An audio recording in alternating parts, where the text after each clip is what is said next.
All right. Hi, everybody. First of all, I am very happy to be here, and I am very happy that this is organized and that you are all here. That really warms my heart. Like I said, my name is Sven. I go by the pronouns of he, him. And like I said earlier, I work mainly as a choir leader, an arranger, and a teacher at the Conservatoire of Amsterdam, where I teach the upcoming music teachers. Very, very important job, and I teach them arranging and choir leading.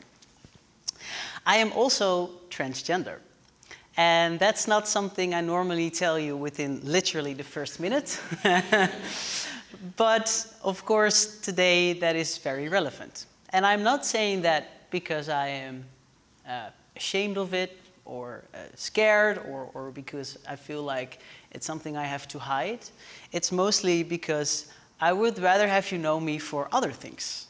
For example, Sven, the guy that writes nice music, or Sven, the guy that you can have a beer with, or the guy that makes very bad jokes. I would rather have you know me for those things than, oh, Sven, oh, the transgender.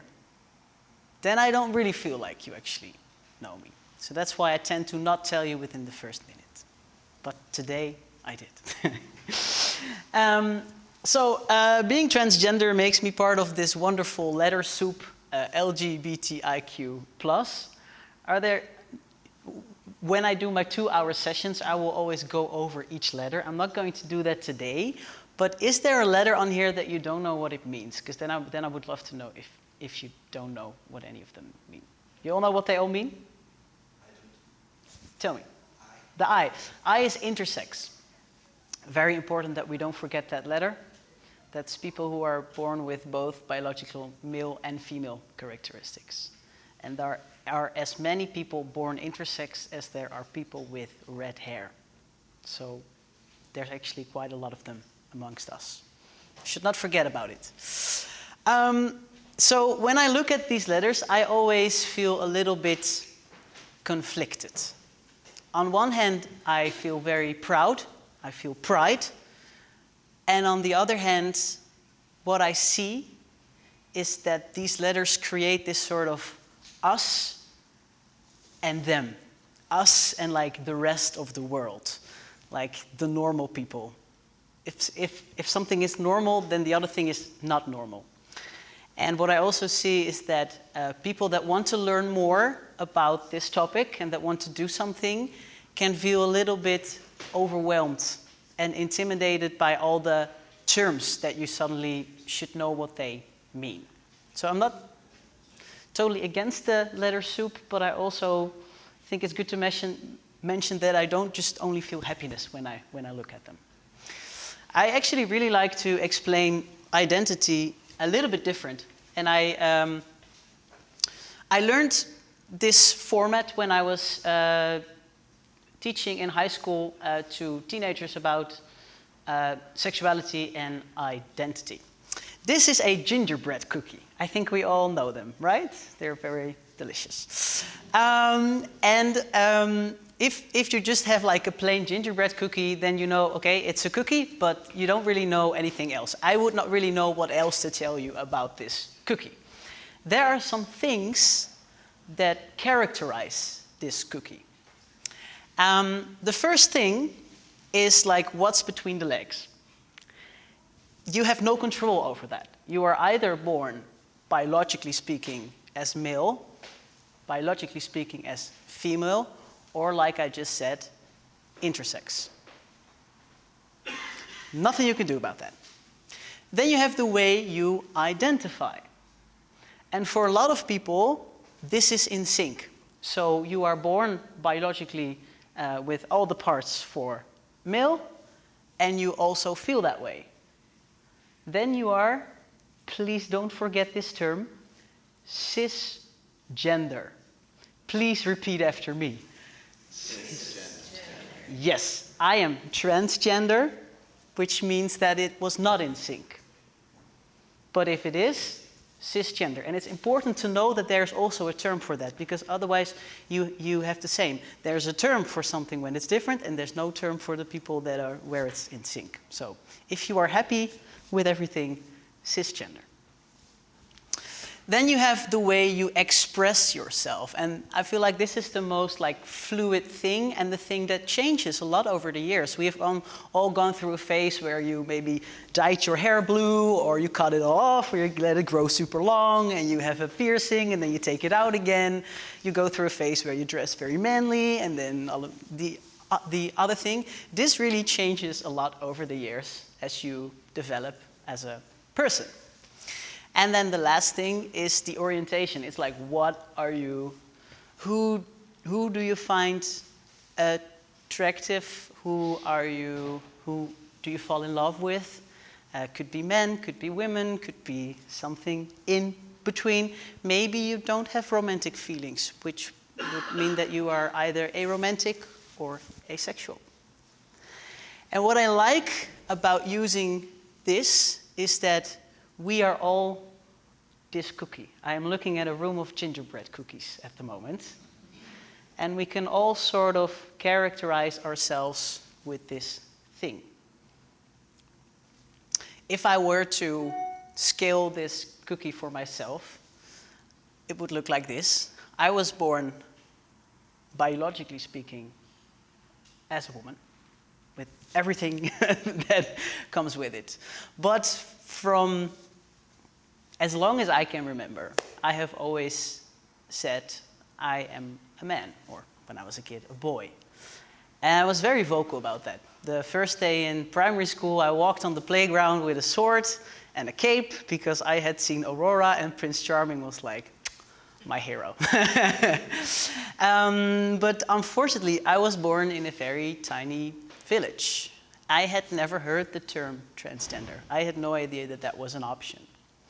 And that led to me being a very lonely child, because the girls found me quite weird. I always wanted to have like short hair, so they did not really want to play with me, but the boys didn't really want to play with me either. They were like, yeah, but you're a girl. Go play with them. So I did not really have friends during that period of my life. And when I was 11, we moved towns. And I don't really remember consciously making this decision, but when we moved towns, I changed. I let my hair grow, started to wear dresses, and I had friends. I fitted in. So from the outside, that was right. But if I look back at it now, those were really the saddest years of my life, because I had gotten very far away from who I actually am. So when I was 16, I came out of the closet as a lesbian. And of course, again, there's a very broad spectrum of what it means to be a lesbian woman. There are very feminine lesbians out there. There's also a group of lesbians that presents quite manly. So for me, that was like an excuse to cut my hair off. I started wearing a lot of flannel. And so, you know, I was expressing my lesbianness, manliness to the world like that. And that felt great for a couple of years. And then I moved to Amsterdam to study at the conservatory. And I also became involved in the gay community, and mostly in the lesbian community. And that's where I started to realize that I was really fooling myself. Because when I look at those manly presenting women, they are women. And we should celebrate those women. They're absolutely amazing. They bring something else to what it means to be a woman. But I was also starting to realize that that was not me. And I remember very well one night, I was at a party and I sort of saw myself like from above. And I really saw myself standing there and I was like, this is not me. So I cycled home, because the Netherlands. And then I cried for a couple of hours, and then I decided, no more. And luckily, I live in a country where you can say no more. So that's where I started the whole transgender project, the transition, and I've started hormone therapy a couple of years ago now, and I've gotten a bit more muscles and a bit more of a square face. I shaved today, but I'm sort of starting to have a little bit hair here. Perfect. And now when I go to the Starbucks, they will say, "Hello, sir, what can I get you?" And every time that happens, I celebrate. It makes me so happy that the world is finally seeing what I knew was there all along. My girlfriend actually knew me from before, and what she always says is that before you had this sort of closed-off look, like you were not really making a connection with people. And now that has changed. Like I am capable to open up and say, "Hello, this is me. Who are you?" So that's my personal story, and we could say, "And he lived happily ever after." But when I was at the stage of, at the moment in my life where I could start my hormone therapy, I was also in my last year of studying at the conservatory, singing. I was a mezzo-soprano, and I was actually super scared and in a very weird position where I could finally do this, but I was also very scared of what it would do to something else that is really important to me, and that is my singing voice, especially because I wanted to make a living out of it. Thankfully, due to a lot of research I did with my dad, who is a doctor, and the help of very good speech therapist and singing teacher, I turned out okay. I would love to show you a very small snippet of me at my exam at the conservatory. The song is in Dutch.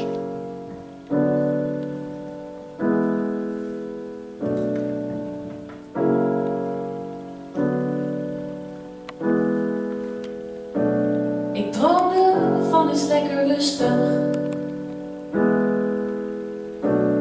Nu mis ik zelfs de ruzies thuis. En de borden door de kamer. En mijn zusje aan mijn haren. Wanneer gaan we weer naar huis? Ik wilde ook wel eens wat anders. Dan altijd dezelfde slavinke aardappels, bloemkool op het fornuis. En nu mis ik zelfs het papje over de bloemkool, snap je? Wanneer gaan we? Wanneer gaan we? Wanneer gaan we weer naar huis? Thuis is waar je jas hangt, waar je droomt van ergens anders, waar je weg wilt, dat is thuis. Thuis is die ellende waar je altijd weer naar terug verlangt. Dus wanneer gaan we nou? Wanneer gaan we weer naar huis? Yeah. Yeah. Yeah. I love that there's always an applause for a video of me at this point. So, of course, I will now show you what it is now. Same key. Ik droomde van eens lekker rustig. Nu mis ik zelfs de ruzies thuis. En de borden door de kamer. En mijn zusje aan mijn haren. Wanneer gaan we? Wanneer gaan we? Wanneer gaan we weer naar huis? Thuis is waar je jas hangt, waar je droomt van ergens anders, waar je weg wilt, dat is thuis. Thuis is die ellende waar je altijd weer naar terug verlangt. Dus wanneer gaan we nou? Wanneer gaan we weer naar huis?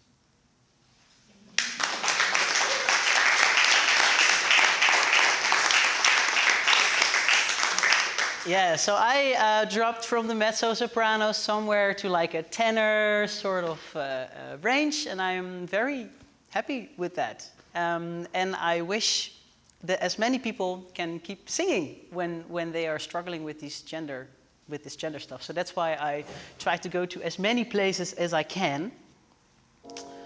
And I would love to give you a little bit insight of what happens if you're transgender and you want to keep on singing. So a very good, the first thing to be aware of is that it's not the same for trans men and trans women. So for trans men, FTM, which means female to male, that's what I am. If you do a hormone treatment, your voice will drop. However, if you are a trans woman, male to female, MTF, your voice will not go up. So if you have gone through male puberty, biological male puberty, your voice will not go up because of the hormone treatment. Sometimes people think that, but that's not the case. So it's a very different process there. For trans guys, the voice drop, it does not work the same as it does for cis men. So if you are, do you all remember what cisgender meant? Yes? Great. If you are a cis guy and you hit the male puberty, a couple of things happen. Your vocal folds, they thicken, they grow longer, and your larynx grows and tilts. So the vocal folds take up more space in two ways, and the casing around it also creates more space. And this is permanent. For trans guys, it's a little bit different because I have gotten like thicker muscles, but I did not like actually get taller. My feet did not grow. So it's impossible that your muscles will grow in length. They will only get thicker. So then you have the same thing like on a guitar. All the strings, they are the same length, but the thicker string has a lower note.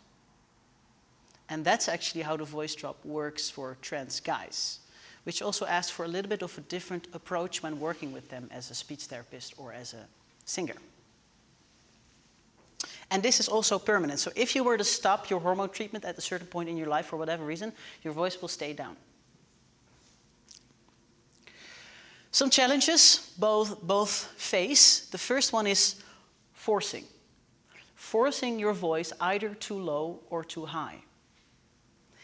For example, if you have a very low voice, but you want to have it more up, and you don't have professional help, you might, try to talk a bit like this and keep it very like that. And like you can hear, you have a very limited volume then. And if you don't really know how to do this properly and you do it day in and day out, you will get hoarse. You will get voice problems. I remember very well when I had just started my hormone therapy, 3 weeks in, I walked in at my speech therapist and I was like, yeah, I really feel the difference. And she was like, no, go up. So the forcing is really because because you want to present yourself differently, but you don't really know how. And that can actually give you some voice problems. The other one is muscle memory. For example, I play tennis. I have a very bad, the English word, serve. And when I practice with the trainer, it goes quite fine. And I'm like, okay, I got this. And then in a competition, I always go back to my, because that's in my muscle memory. That's like your automatic pilot. And the same goes for the voice. I used to speak at a way higher pitch. And when I get really excited or when I'm really tired, I tend to go back to where I used to speak. And if I do that for the whole day, I still have a problem. So I really need to tell myself, this is your new spot from where you should speak. Then we have an intonation pattern. If you're raised in this society as female, the chances are very high that you will speak in a more melodic way. People that are raised as a man, most of the time, will speak more in a more monotone way. Of course, this is very black and white, but yeah. So I still talk very melodically, and I don't care. But some people do. And then it also asks a lot of training to change that. And then we have expectations. This might be the toughest one, because if you were to present quite feminine with a dress and long hair and you walk in somewhere, people will probably expect a high voice to come out. And if that's not the case, that can lead to a quite uncomfortable, sometimes very harmful situation. So these 4 all are for both FTM and MTF, and then we have 2 that are more specific. So for transgender guys, you have vocal entrapment, which is, like I just said, the vocal folds thicken, but the larynx doesn't go anywhere.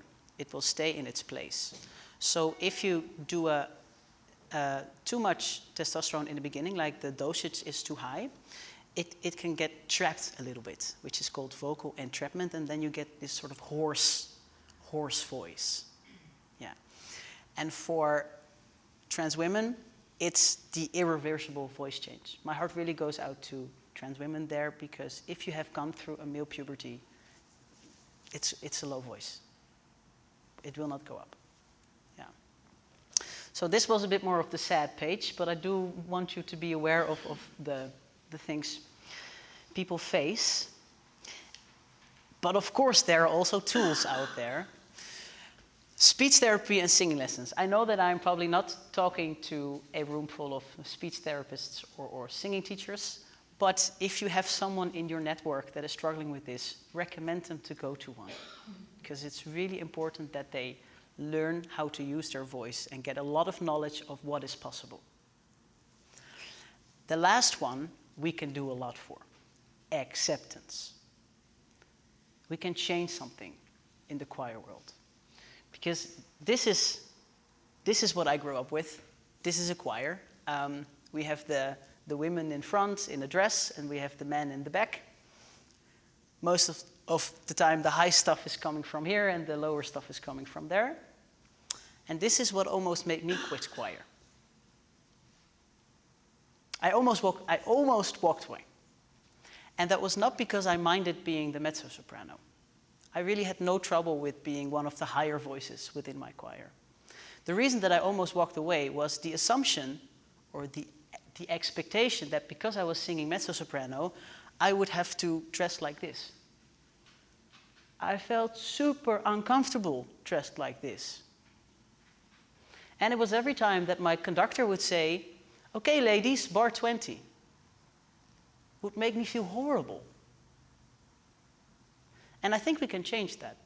We actually all already are capable of not attaching gender to a musical function. Because if we look at these 2 people and we listen to their music, who is the soprano here? Please tell me. This one? Yeah, this is the soprano and this is the bass, right? I think we can all agree based on what their music sounds like. So are we going to call this soprano she? I don't think so. I don't think he will be very happy with that. And the other way around as well. And we can say this also about a voice. I will show you my choir. This is Playground. They're a very happy bunch, as you can see. This is not a queer choir. There are a lot of queer people, though. We have a trans guy singing the soprano. We have a bass. He identifies as a man, but he is also a drag queen, and he loves to sing bass in heels. It's awesome. We also have a very religious woman in this choir. We have gay people, we have straight people.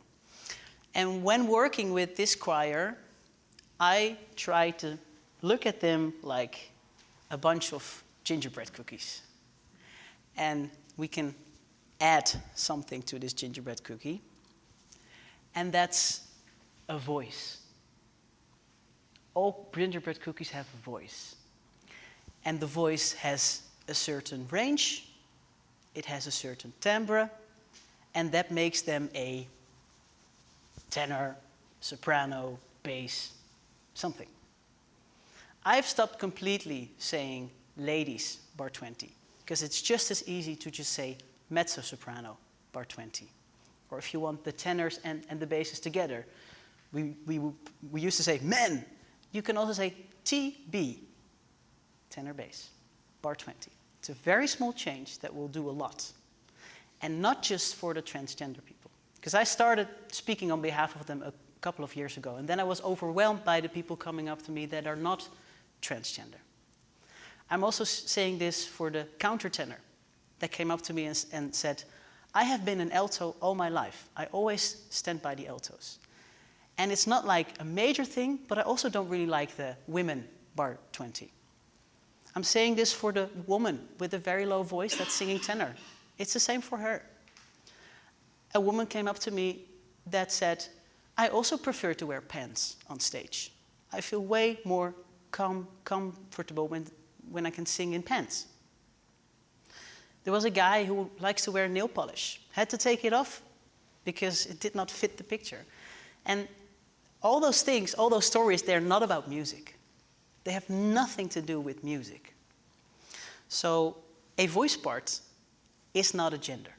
You have a choir, a bunch of gingerbread cookies, focus on the voice, and just accept whatever this is. Thank you.